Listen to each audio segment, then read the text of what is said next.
Derek didn't even look back. You think this baby changes anything? Get out! The door slammed before Rachel could beg again. Barefoot, trembling, and clutching her 3-day-old son Eli, she stepped into the bitter wind. Her hospital bracelet still clung to her wrist. No coat, no plan. Just her baby and a thread of hope unraveling by the minute. She wandered until her legs gave out. She collapsed in the middle of Midtown, clutching her newborn. No food, no money. Not a single soul stopped. Until one man, a millionaire in a navy coat, stepped out of a black Bentley and lifted her from the cold pavement. Who was he? And why did he care? This is the story of a woman the world ignored, and the man who chose to see her. The apartment was silent, too silent. Only the faint ticking of the clock filled the space between the screams. Rachel Monroe stood barefoot near the peeling doorframe, her hospital bracelet still clinging to her wrist, her arms trembling from the effort of holding her newborn Eli. His tiny breath tickled the curve of her neck as he whimpered softly against her chest. Across the room, Derek Saunders was already zipping up his coat. "You're not bringing that baby back here," he said flatly. Rachel blinked, confused. "Derek, what are you saying? He's your son." "I told you I wasn't ready for this," he snapped, turning toward the door. "You think you can just dump a kid into my life like it's nothing?" "Figure it out, Rachel. I'm done." Her voice cracked. "I just gave birth. We don't have anywhere else to go. That's not my problem anymore." The door slammed. The echo rang in her ears like a gunshot. Rachel stood frozen for a moment, barely breathing. Then Eli stirred against her chest, his tiny cry snapping her back to reality. She grabbed a threadbare tote bag, stuffed it with a few diapers, a bottle, and the last can of formula. Her hands shook as she tucked a rolled $20 into her sock. That was all she had left. By noon, she was on the streets. The wind cut through her thin sweater as she trudged past storefronts and steaming sewer grates. At a gas station, she offered to sweep the floor. At a cafe, she begged to wash dishes. "I'll work with him strapped to me," she pleaded. "I won't be in the way." They all said no. Some avoided her eyes. Others didn't bother. "You should be in a shelter," one woman muttered. "Go back to whoever knocked you up," sneered a man behind a sandwich counter. By evening, Rachel hadn't eaten in nearly 24 hours. Her lips cracked, her feet burned, and her arms ached from holding Eli close. The city blurred around her. Honking horns, flashing lights, the endless motion of people who never stopped. She was invisible. She crossed a street near Midtown, where glass towers reached into the dying light and well-dressed strangers hurried home. Eli began to cry again. Sharp, desperate, hungry. Rachel's knees buckled. She collapsed. The concrete was cold and unyielding beneath her. She curled around her son, shielding him from the world, her whisper barely audible. "I'm sorry, baby. I'm trying." She didn't see the Bentley at first, didn't hear the screech of tires or the door swing open. But when strong arms gently lifted her from the pavement and a stranger's warm voice murmured, "You're safe now," something inside her cracked. She had been abandoned, humiliated, ignored, but someone had finally stopped. The city pulsed around her, honking horns, flashing lights, voices rising and falling like waves. But Rachel Monroe heard none of it. Her arms ached from cradling Eli, his body hot with fever and hunger. Her legs trembled with each step along the busy Midtown sidewalk. She hadn't eaten in over a day. She had knocked on doors, whispered to strangers, even offered to clean floors for scraps. But everywhere she turned, she was turned away. "Sorry, miss. We're full. You should be in a shelter." Or worse, cold stares and cruel whispers. She did this to herself. Probably high. No one saw a mother. They saw a burden. Eli whimpered in her wrap, his tiny fist curling, his face flushed. Rachel kissed the crown of his head and tried to soothe him, her voice barely a whisper. "I've got you, baby. I've got you." But her body couldn't keep the promise. As she stepped off the curb, her knees gave out. She collapsed on the pavement with a sharp cry, instinctively twisting to protect her son. The concrete bit into her shoulder. Eli let out a weak wail. People kept walking. A woman in a business suit paused, then moved around her. A man in headphones glanced down, then looked away. To the world, Rachel was invisible. She tried to lift herself, but darkness crept in. Her lips cracked, her breath shallow. "I'm sorry, baby. I tried." Then, tires screeched. A black Bentley swerved sharply, halting inches from the curb. Before the driver could open the door, it swung wide. A man stepped out, tall, calm, deliberate, navy coat, sharp eyes, Gabriel Moreno. He crossed the distance in seconds, dropping to one knee beside her. "Miss," he said softly but firmly, "can you hear me?" Rachel's eyes fluttered. Eli whimpered again. Gabriel checked the baby's pulse, then gently slid one arm under Rachel's back, the other beneath her legs. He lifted them both with effortless care. Gasps erupted from the crowd. "Is he taking her? Wait, is that Gabriel Moreno?" He ignored them all. "To the car," he said to the driver. "Mount Sinai. Tell them we're coming." He settled Rachel and Eli into the back seat, tucking his coat behind her head, adjusting the baby's position with surprising tenderness. As the Bentley surged into traffic, Gabriel glanced down at the unconscious mother curled protectively around her son. She had collapsed in a city that didn't care, but she would not rise alone. Rachel Monroe stirred beneath layers of warmth she didn't remember being wrapped in. The first thing she felt was softness, beneath her body, around her arms, against her cheek. Then the subtle scent of lavender. She blinked groggily, light filtering through sheer curtains, her senses swimming in unfamiliar stillness. This wasn't a hospital. She bolted upright. White sheets, a crystal chandelier overhead. Walls too clean, too white. This was not a shelter, not a clinic. This was money, silence, space, and her baby. "Eli," she gasped, stumbling out of the bed. Across the room, beside a tall window, a bassinet stood quietly under the glow of morning light. She rushed over. There he was, bundled in soft fabric, fresh clothes she didn't recognize. A small monitor blinked gently beside him, tracking his breathing. His cheeks were flushed but peaceful. He slept soundly. Her knees buckled in relief. Before she could exhale, the door creaked open. She spun around, heart pounding. A man stood there. Broad shoulders, dark slacks, a gray sweater rolled to his forearms. His presence was still, controlled, his voice calm. "You're safe," he said, remaining by the door. "You fainted on the street. The baby had a fever. I brought you here." Rachel stared, bracing herself. "Who are you? Why is my son? Why are we here?" "My name is Gabriel Moreno," he said simply. "My driver and I found you yesterday. You weren't admitted to any hospital. I had them check, so I brought you here."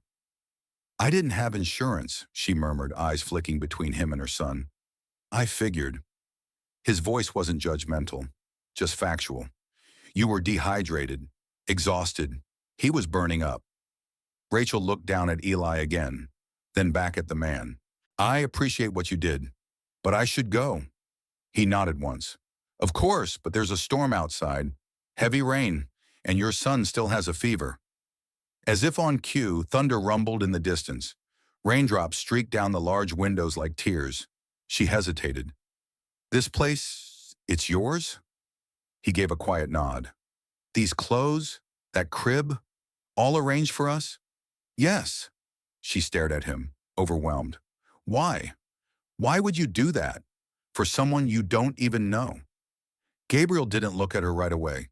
He turned his eyes toward the rain-soaked glass, then spoke softly.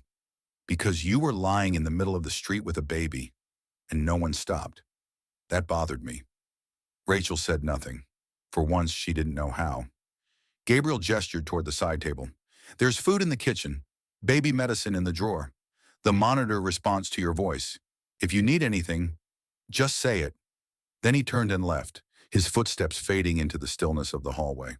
Rachel stood motionless for a long time, the only sound in the room the steady hum of the baby monitor. It didn't make sense. It didn't feel safe. And yet, for the first time in days, she didn't feel entirely alone. Rachel didn't ask for much. She didn't roam the house or ask about the expensive furniture. She kept to the room Gabriel had given her, tending to Eli, whispering to him softly, wiping bottles dry on a clean towel, always folding things back where she found them. Each morning she rose before the house stirred. In the kitchen she moved quietly, preparing simple things. Oatmeal with a touch of honey, mashed banana for Eli. Her hands were steady, her rhythm practiced. There was peace in motion, the kind that came not from comfort, but from survival. She left no trace behind, only warmth. The staff began to notice.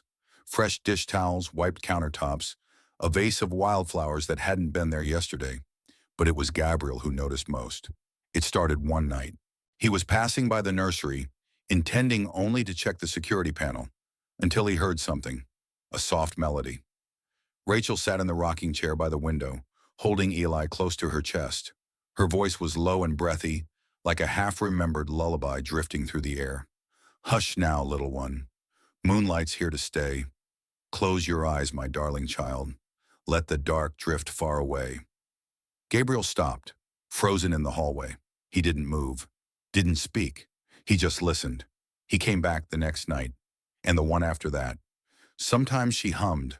Other times she sang quietly in words he couldn't always hear, but always felt. She wasn't just singing to Eli. She was anchoring herself to something soft in a world that had been nothing but hard. And Gabriel was beginning to unravel. He noticed how gently she rubbed Eli's back after feeding him, how she pressed a kiss to his forehead, even in sleep, how her touch wasn't just careful, it was sacred. He started timing his evening walks past the nursery, pretending to check the lights. He left new baby bottles on the counter, a fresh pack of diapers by the crib. Rachel saw the gestures, but never questioned them. Instead, she left a small note on the kitchen counter one morning, just 4 words in careful cursive. "Thank you for stopping." Gabriel found it while reaching for his coffee. He read it twice, then folded it slowly and slipped it into the inside pocket of his blazer, close to his heart. The storm rolled in without warning, low gray clouds pressing down over the hills, thunder grumbling in the distance like a warning. Inside the Moreno estate, the fire crackled gently in the hearth, but something colder crept in through the marble floors. It came in stilettos. Vanessa Kingsley didn't knock. She never did. She swept through the front door as if she still owned the space, her designer coat untouched by the drizzle outside, her blonde hair pinned in perfect waves.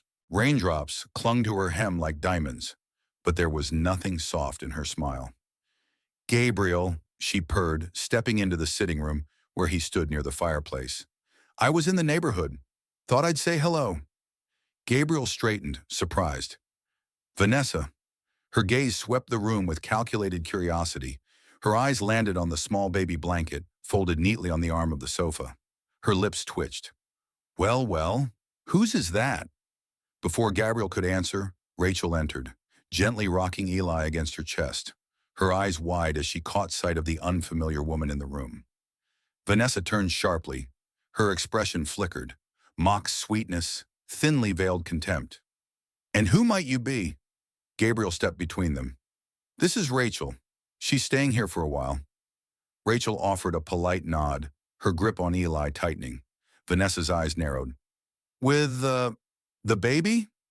"We're not here to impose," Rachel said quietly and turned to leave. But Vanessa wasn't done. "You let her stay here? With a child? Do you even know her past?" Her voice was honey dipped in poison. Gabriel didn't respond. Later that evening, lightning lit up the east wing, and the house staff moved quietly until a sharp cry broke the calm. A priceless sapphire necklace, a one-of-a-kind gift from a royal client, was missing from the locked display case. The camera monitoring that section had gone mysteriously dark at 4:07 p.m. Gabriel gathered the staff. Only Rachel and Vanessa had entered the wing that day. Vanessa folded her arms smugly. "She's the only outsider here. No background, no references." "I didn't even know that room existed," Rachel said, stunned. "I haven't left the nursery or kitchen." "How convenient," Vanessa murmured, arching a brow. Gabriel turned to his security team. "Anyone else?" "No, sir," the head of staff said. "Only the 2 of them. The camera was manually disabled." Rachel's voice cracked. "Gabriel, you know me. You saw me with Eli every day. I would never—" He looked at her, but his face was unreadable. "I want to believe you," he said slowly. "I really do." "But you don't," Rachel whispered. His silence was her answer. I think it's best if you leave tonight. Her breath caught. In this storm, she asked, stunned. With my baby? I'll send the driver anywhere you want. Rachel stood frozen, then nodded once. No need, she said, her voice thin but steady. We'll walk. She didn't look back as she gathered Eli's things and stepped into the rain. The door closed behind her with the same cruel finality it had the day Derek threw her out. But this time, it hurt more. The rain had stopped by morning, but the silence it left behind was heavier than thunder. Gabriel Moreno hadn't slept. Still in yesterday's clothes, he sat in his study, the polished surface of his desk littered with untouched papers and cold coffee. His eyes were fixed on the security monitor, unmoving, unblinking. He replayed the moment again and again. Rachel's face as she held Eli close, her voice tight with hurt, her eyes wide with disbelief. He had doubted her, and that doubt now echoed louder than any storm outside. A thought struck him. He reached under the desk and opened a locked compartment. Inside was a private backup system, redundant, encrypted, and unknown to most of the staff. He had installed it years ago, paranoid about leaks, scandals, betrayal. He scrolled through hours of footage, fast-forwarding, rewinding, eyes scanning. Then he stopped. 4:07 p.m. There she was, Vanessa, alone, confident, walking straight into the East Wing. The feed showed everything, her disabling the main camera, sliding the case open, slipping the sapphire necklace into her clutch. A triumphant smirk tugged at her lips as she walked out, like she had won. Gabriel leaned back, the breath stolen from his lungs, his hands balled into fists. But beneath the fury, something deeper cut through. Guilt. Rachel had done nothing but trust him, care for Eli, fill the house with light and lullabies, and he had cast her out. Without hesitation, he grabbed his coat and keys. The city was still wet, slick with last night's sorrow. Gabriel drove himself. No driver, no destination, just a mission.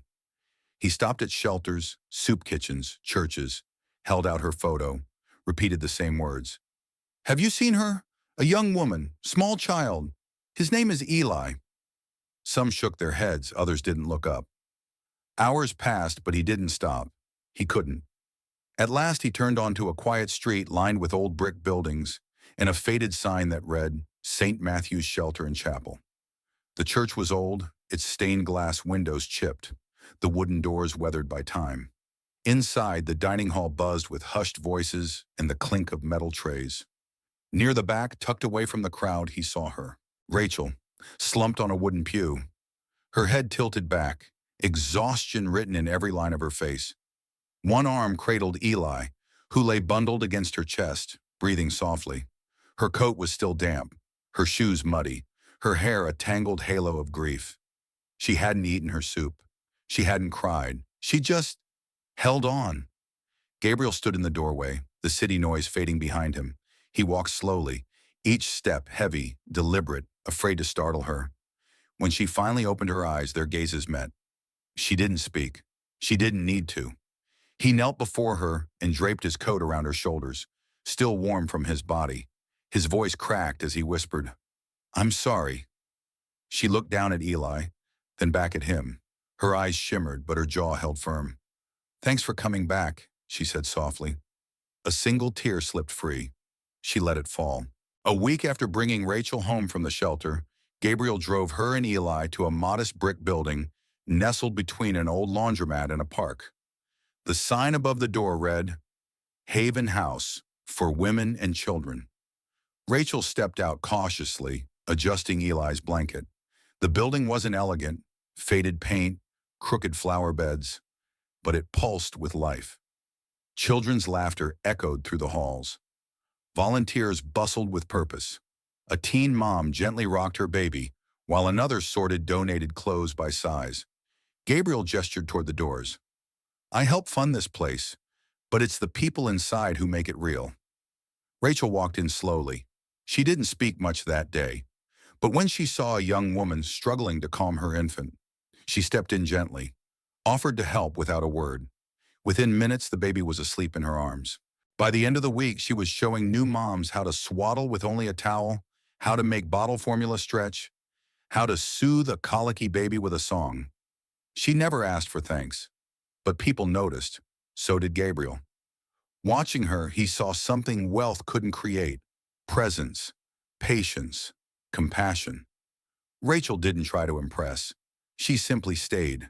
And in staying, she became unforgettable. A week after bringing Rachel home from the shelter, Gabriel drove her and Eli to a modest brick building nestled between an old laundromat and a park. The sign above the door read, Haven House for Women and Children. Rachel stepped out cautiously, adjusting Eli's blanket.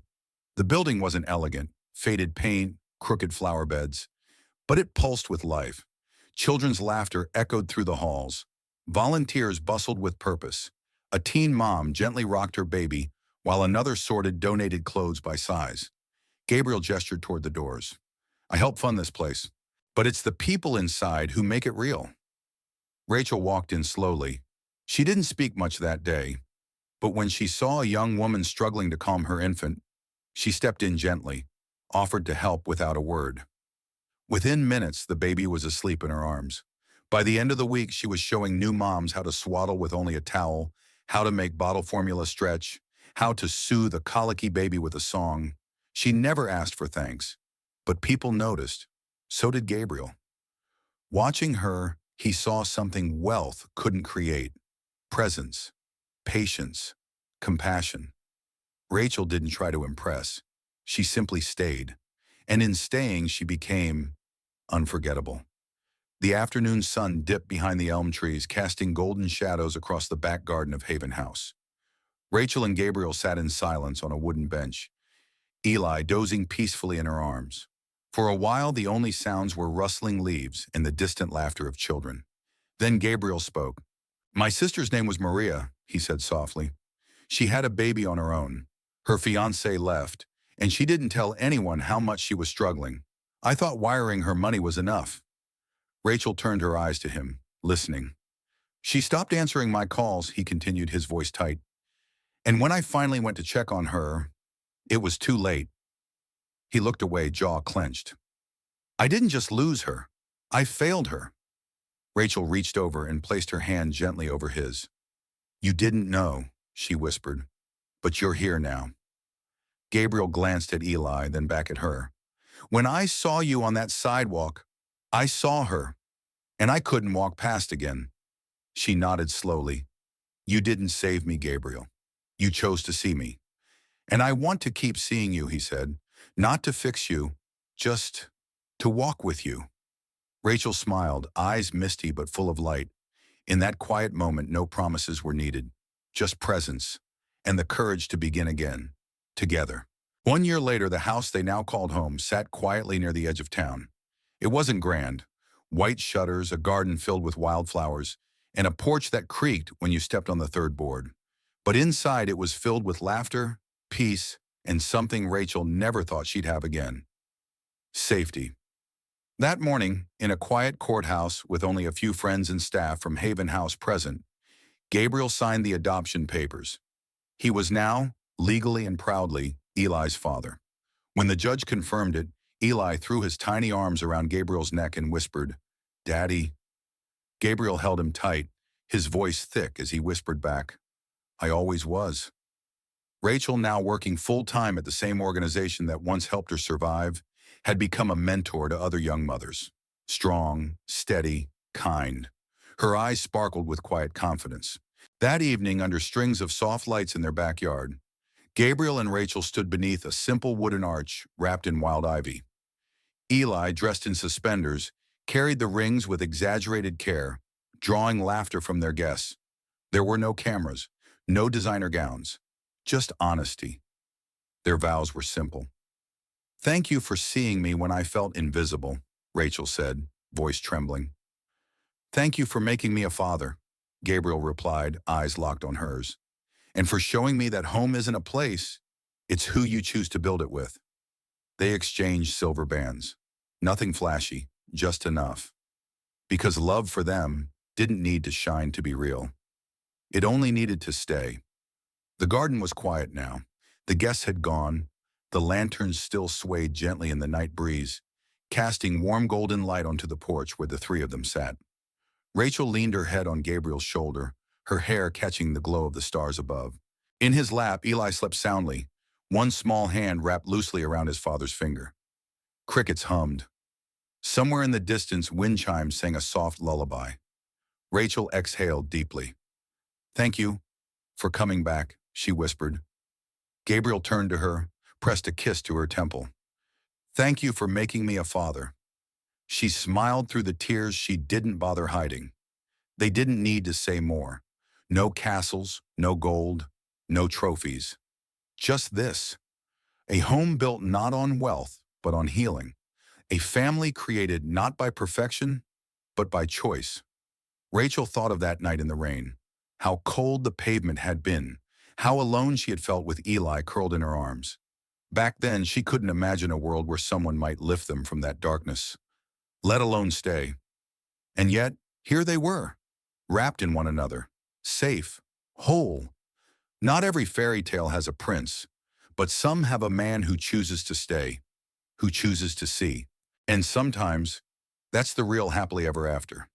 In a world that moves fast and often forgets the quiet ones, Rachel and Gabriel's story reminds us of something timeless: the power of choosing compassion, even when no one is watching. Rachel was invisible to most, just another woman struggling, just another tired mother. But to Gabriel, she wasn't a statistic. She was someone worth noticing, worth helping, worth staying for. And in choosing to care, he didn't just change her life. He allowed his own to change too. This story isn't about wealth or rescue. It's about presence. It's a reminder that real family isn't built by blood or perfection, but by everyday choices. To forgive, to show up, to stay. And perhaps most importantly, for all generations, it shows that healing doesn't come through grand gestures, but through quiet, consistent love. In today's world, how often do we walk past someone who needs us, simply because it's not our responsibility? Have you ever been surprised by the kindness of a stranger? Or been that stranger for someone else? We'd love to hear from you. Share your thoughts in the comments below. Whether you're 18 or 80, your story could touch someone else's heart today. If this story moved you, please like, subscribe, and turn on the bell for more heartfelt stories that heal, inspire, and remind us what truly matters. Thank you for being here. And remember, sometimes the smallest act of kindness becomes someone's turning point.